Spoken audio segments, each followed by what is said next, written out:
Central Texas has now officially been in a drought for 4 years. The lack of rainfall has caused Lakes Travis and Buchanan to fall to only 41% of capacity. In the first of a two-night series, David Yeomans shows us that it's not only important how much water is coming into the lakes, but also how much is going out.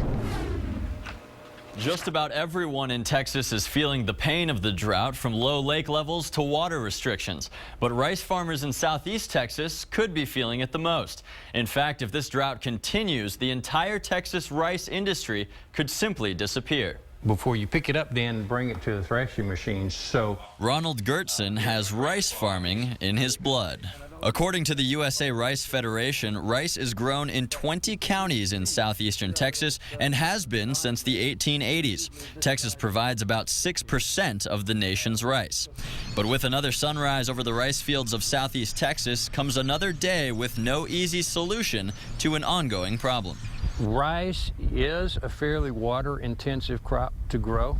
Growing a first and second crop of rice requires 4 feet of water per year. That's 3 to 4 times as much water as other crops grown in the state. You cannot grow a crop of rice on local rainfall. If not from rain, the water needed to grow the rice has to come from another source. Assuming lake levels are high enough, the LCRA releases specific amounts of water for rice farming in southeast Texas. Irrigation canals channel the water right here, where it's used to flood the rice fields. This area, LCRA water is extremely crucial.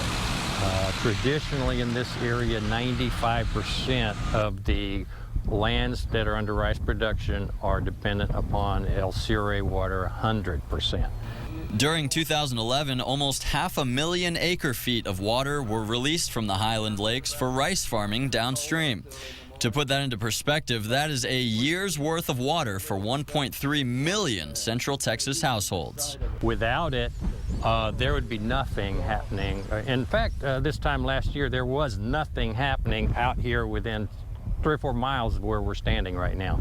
That's because in 2012, the LCRA filed an emergency drought relief order with the Texas Commission on Environmental Quality. The TCEQ's approval of the order meant that most rice farmers in the state didn't receive a drop.